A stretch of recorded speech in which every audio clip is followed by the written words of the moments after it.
Hello students, कैसे हैं आप सब। स्वागत है आपका मेरे चैनल पर।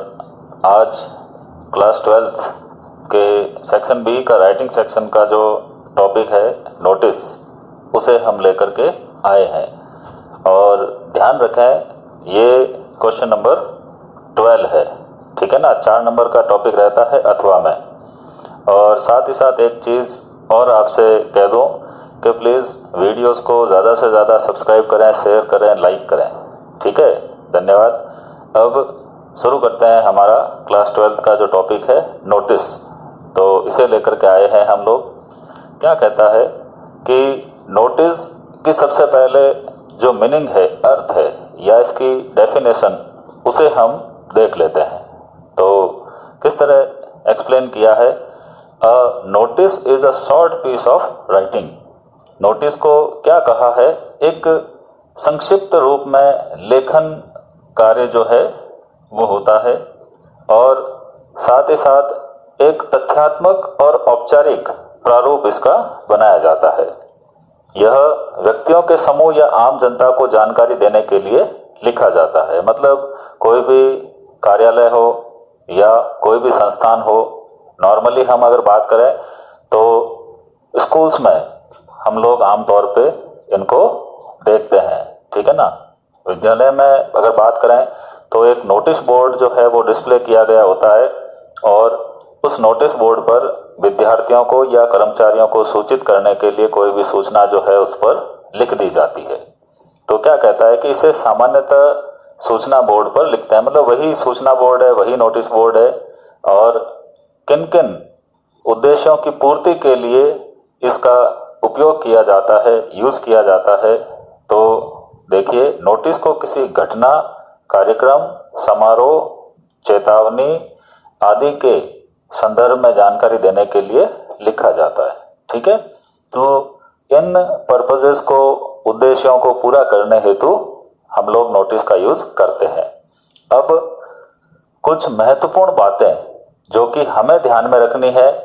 तो क्या कहता है कि मीटिंग के लिए नोटिस लिखते समय हमें निम्न बातों का ध्यान रखना चाहिए। मतलब ये पॉइंट्स जो है आप अगर फॉलो करें तो आई थिंक अच्छे मार्क्स जो है आप गेन कर सकते हैं। जैसे कि डेट, टाइम, वेन्यू, ठीक है। यहाँ पर मैंने हिंदी में लिखा है जिससे कि आप लोग पढ़ें तो आपको सहूलियत रहे। और इंग्लिश में मैं बता ही रहा हूँ। दिनांक ये पता है आपको, डेट कहते हैं। टाइम जो कि समय के रूप में आता है। आयोजन स्थल, आयोजन स्थल का ध्यान रखें। आयोजन स्थल किसको कहेंगे, वेन्यू, ठीक है, जहां पर कोई भी कार्यक्रम, कोई भी समारोह इत्यादि जो है आयोजित होना है। अब कौन कौन लोग इसमें शामिल होंगे, तो इसका भी डिस्क्रिप्शन अगर आप देना चाहें तो दे सकते हैं। फिर कहता है कार्य सूची व मुख्य अतिथि इत्यादि। मतलब कार्यक्रम जो है किस रूप में संचालित होंगे और मुख्य अतिथि इत्यादि कौन रहने वाले हैं, अगर आप लिखना चाहें तो लिख सकते हैं।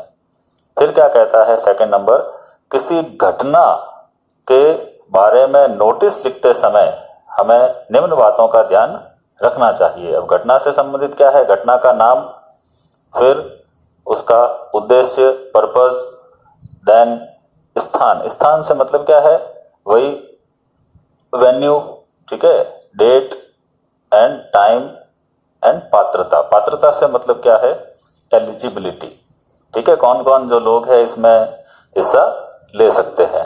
फिर कहता है सी के यात्राओं, मेलों, प्रदर्शनियों, कैंप इत्यादि के नोटिस लिखते समय कौन कौन सी बातें हमें ध्यान में रखनी है। तो यात्रा या मेले का नाम, प्रदर्शनी का नाम, कैंप का नाम, उसकी प्रकृति, फिर किस डेट को वो ऑर्गेनाइज हो रहे हैं, टाइम क्या है, कितने टाइम ड्यूरेशन के लिए, अवधि के लिए, वेन्यू क्या है, ठीक है, आयोजन स्थल। अगर किसी प्रकार का शुल्क इत्यादि भी ले रहे हैं तो उसका भी विवरण। देन विशेष निर्देश कि भाई आप अपनी तरफ से या नोटिस जारी करने वाला अपनी तरफ से कोई भी जानकारी उपलब्ध करवाना चाहता है तो वो भी इसमें दे सकता है, ठीक है। तो ये तो बात हुई कुछ महत्वपूर्ण बातों की जो कि हमें नोटिस बनाते समय ध्यान रखनी है। अब इसका मैं एक फॉर्मेट आपको बता देता हूं। देखिए, बिल्कुल सहूलियत के हिसाब से यहाँ पर थोड़ा सा काम करने की कोशिश की है कि आपको समझने में आसानी रहे। इस तरह का एक ब्लैक बोर्ड आप लोगों ने देखा होगा जो कि एक पर्टिकुलर प्लेस पे डिस्प्ले किया गया होता है स्कूल में, ठीक है ना, और चौक से ही उस पर लिखा जाता है। लेकिन हमें यहाँ पर अपनी कॉपी में इसको ड्राफ्टिंग करनी है, इसको ड्राफ्ट करना है, बनाना है, ठीक है। तो क्या फॉर्मेट रहने वाला है? सबसे पहली चीज देखिए, name of the institution and और ऑर्गेनाइजेशन, मतलब जो भी संस्थान या संगठन नोटिस को जारी करता है तो उसका नाम हमें यहाँ पर लिख करके प्रस्तुत करना ही होगा। फिर कहता है डे एंड डेट, यानी कि जो भी दिवस है, जिस दिवस को ये नोटिस जारी हो रहा है उस दिवस की जानकारी आपको देनी है। जैसे कि आज अगर आप कोई नोटिस बना रहे हैं, ड्राफ्टिंग कर रहे हैं, तो वो डे और डेट ये चीज हमारे को यहाँ पर शो करनी पड़ेगी, ठीक है। अब यहाँ हम लिखेंगे नोटिस। नॉर्मली क्या देखा गया है कि कोई भी काम आप जो करते हो, जैसे कि इनविटेशन का काम हमने किया था या एडवर्टीजमेंट का किया था, ठीक है, पोस्टर का किया था, तो उसमें वो चीज ऊपर आ रही थी। लेकिन यहाँ इसका जो प्लेस है वो 3rd नंबर पर रहेगा, ठीक है। सबसे पहली चीज फिर से एक बार देख लें आप लोग, नेम ऑफ द इंस्टीट्यूशन और ऑर्गेनाइजेशन, देन इधर राइट हैंड साइड में आप डे एंड डेट लिखेंगे। ये जो प्लेस है उसके साथ आप छेड़ाछाड़ी न करें, ठीक है ना। अप्रोप्रिएट जिस प्लेस पे आया है वहीं इसको रहने दें। फिर नोटिस, और नोटिस लिखने के बाद ठीक नीचे बीचों बीच आप हेडलाइन, सब्जेक्ट या टाइटल, ठीक है। तो नॉर्मल अगर हम कहें तो ये टाइटल ही रहता है, शीर्षक ही रहेगा, और शीर्षक आपको प्रश्न में दिया गया होता है, ओके। अब कंटेंट ऑफ द नोटिस, यानी कि जो मैसेज आप देना चाहते हो इस टाइटल से संबंधित, तो वो कंटेंट या मैसेज आप 2-3 लाइन 4 लाइन में यहाँ पर लिख देंगे। इसके बाद नेम एंड पोस्ट नेम। अब नेम से मतलब क्या है कि जो भी व्यक्ति इस नोटिस को जारी कर रहा है या इस नोटिस को जिसके द्वारा जारी किया जाता है, जैसे कि आप लोग देखते हैं स्कूल में बोर्ड पर लिखा जाता है आज्ञा से, और फिर नीचे पद का नाम लिख दिया जाता है प्रधानाचार्य। तो यहाँ पर हम क्या करेंगे, प्रिंसिपल का, अगर प्रिंसिपल ने ये नोटिस ड्राफ्ट करवाया है तो उसका नाम आ जाएगा, और फिर नीचे पोस्ट नेम में आ जाएगा प्रिंसिपल, ठीक है। तो ये जो है ये इस तरीके से एक फॉर्मेट रहता है नोटिस का। और इसके बाद में हम चलते हैं एग्जाम्पल की ओर कि किस किस तरह के टाइटल्स पे हमारे को क्वेश्चंस पुटअप होते हैं। देखो, इतना इजी वे में दिया है कि आप अगर ये 2 से 3 अगर मैटर पढ़ लेंगे तो ये 4 नंबर आपके श्योर है कि कहीं नहीं जाने वाले। ये आपके अपने हैं और आप इजीली कर सकते हो, ठीक है। तो बढ़ते हैं हमारे एग्जाम्पल की ओर, जो कि इस तरह है। तो हमारा एग्जाम्पल जो है वो डिस्प्ले हो रहा है। देखिए क्या कहता है, सबसे पहले कोई भी ऑर्गेनाइजेशन या इंस्टीट्यूशन जिसने जारी किया है उसका नाम आ गया। जैसे कि हम विद्यालय स्तर के ही ले रहे हैं, और निश्चिंत रहिए अगर कोई क्वेश्चन पुटअप भी होता है तो वो आपके विद्यालय स्तर का ही प्रश्न रहेगा, ठीक है ना। आप दूसरे वीडियोस वगैरह खूब देखते हो तो वहां पर क्या है, घास काट दी जाती है, बहुत ज्यादा तड़क भड़क के साथ में दिखा दिया जाता है, लेकिन जो इस टॉपिक की मूल भावना है उससे बहुत दूर आप लोग चले जाते हो। लेकिन यहाँ मेरे साथ आप लिंक से नहीं हटेंगे, ठीक है ना, निश्चिंत रहें, नंबर जरूर गेन करेंगे। तो सबसे पहली बात मुझे क्या ध्यान रखनी है कि कैपिटल लेटर्स में उस इंस्टीट्यूशन का नाम लिखना है जिसने नोटिस को जारी किया है। आप देखिए, आपको दिख रहा होगा गवर्नमेंट मैंने लिखा है, पूरी स्पेलिंग नहीं लिखी है, जी कैपिटल है, फिर बाद में स्मॉल लेटर से और डॉट लगाया है। तो ये लिखने का एक तरीका होता है, मैनर होता है। तो इसी तरीके से आप संस्थान का नाम लिखेंगे। उसके बाद आप डे और डेट से ध्यान रखें कि जिस दिन नोटिस जारी हो रहा है उस दिवस की, और कंफ्यूजन है तो मैं आपको बता दूं कि यहां हमने कुछ टाइटल्स लिए हैं। कौन कौन से? जैसे कि चिल्ड्रंस डे, गांधी जयंती या एनुअल फंक्शन। तो आप ये ध्यान रखें कि जिस दिन ये सेलिब्रेशन होने हैं तो उनसे 10 दिन पहले की एक डेडलाइन ले लें और यहाँ डे और डेट लिख ले रहे हैं 10 दिन पहले के, ठीक है ना। जिस दिन ये कार्यक्रम आपके आयोजित होने वाले होते हैं उसके 10 दिन पहले की दिनांक या दिवस आप यहाँ पर ऊपर राइट हैंड साइड में लिख देंगे। अब नोटिस का टाइटल ये आपको क्वेश्चन में मिलेगा और उसी के अकॉर्डिंग आप बिहेव करेंगे। जो भी आपको टाइटल मिलता है वो टाइटल आप यहाँ पर कैपिटल लेटर्स में शो करेंगे। अब बात करते हैं हमारे कंटेंट की, मैसेज की, ठीक है, कि क्या मुझे लिखना है। जैसे कि मान लीजिए चिल्ड्रंस डे पर आया है तो चिल्ड्रंस डे को लेकर के आप किस तरीके से बनाएंगे। नोटिस का टाइटल लिख दिया children's day, then children's day is being celebrated. यहाँ जो ये इज आया है इसका फर्स्ट लेटर स्मॉल रहेगा, ये भी ध्यान रखें। कैपिटल लेटर अगर हेल्पिंग वर्ब आई है तो नहीं रहेगा, कैपिटल लेटर का यूज आप नहीं करेंगे हेल्पिंग वर्ब में। ओके, तो चिल्ड्रंस डे और Gandhi Jayanti annual function is being celebrated in our school compound on date.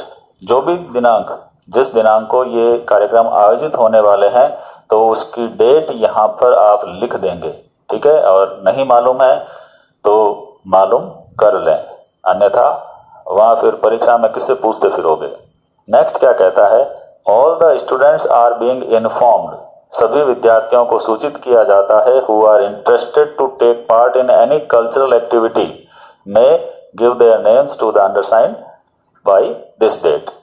के सभी विद्यार्थियों को सूचित किया जाता है कि जो भी इच्छुक है किसी भी कल्चरल एक्टिविटी में पार्टिसिपेट करने के लिए, किसी भी सांस्कृतिक गतिविधि में भाग लेने के लिए, तो वो अपना नाम नीचे लिखित के पास दे देवें इस दिनांक से पूर्व। अब मैंने क्या कहा था आपको कि इस टाइटल का ध्यान रखें, इस टाइटल से 10 दिन पहले की डेट आप यहां पर लिखेंगे, ठीक है। और जो कार्यक्रम के आयोजित होने की दिनांक है वो आप यहां लिखेंगे डेट अकॉर्डिंग टू सेलिब्रेशन में। और ये जो डेट हम लोग यहां ले रहे हैं कौन सी, बाय डेट।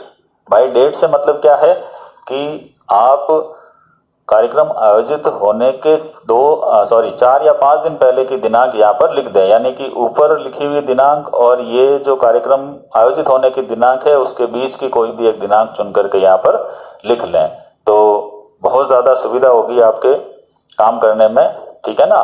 तो ये हो गया हमारा नोटिस का एक एग्जाम्पल। आप लोग ध्यान रखें कि जो भी टाइटल आ रहा है तो उसकी दिनांक आपको मालूम होनी चाहिए। यहाँ चिल्ड्रंस डे आप इजीली पता कर लोगे कैलेंडर से, गांधी जयंती पता कर लोगे। एनुअल फंक्शन के बारे में आपको कैलेंडर्स में नहीं दिया जाता है, तो मैं आपकी समस्या का समाधान कर दूं कि एनुअल फंक्शन जो है नॉर्मली देखें जनवरी या फरवरी में सेलिब्रेट किए जाते हैं, ठीक है।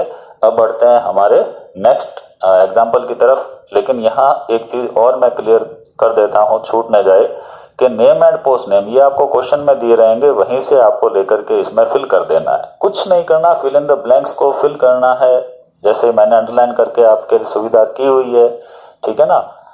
तो बहुत ज्यादा इजी हो जाएगा, 1-2 बार लिखेंगे लर्न भी हो जाएगा, ठीक है। पढ़ते हैं हमारे नेक्स्ट एग्जाम्पल की तरफ जो कि इस प्रकार है।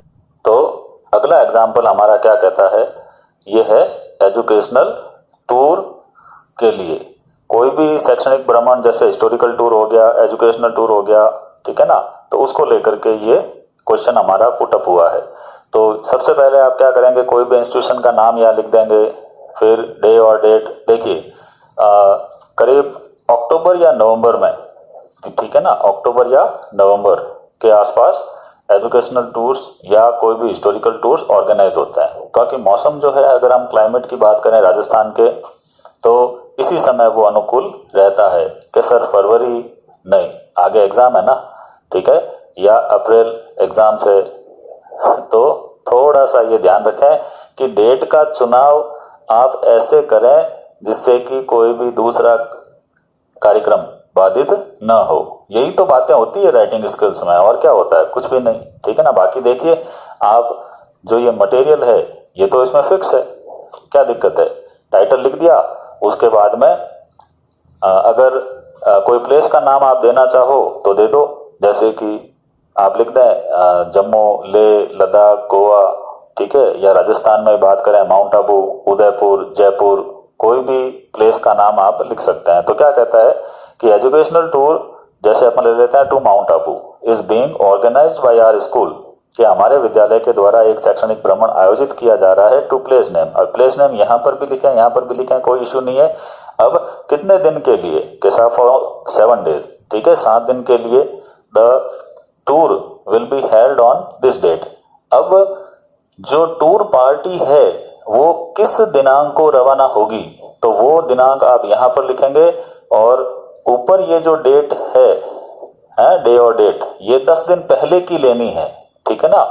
ये जो नीचे आप डेट लिख रहे हो ये तो टूर ऑर्गेनाइज होने की डेट है, और ऊपर जो आप लिख रहे हो ये बच्चों को सूचित करने की दिनांक यहां पर आने वाली है।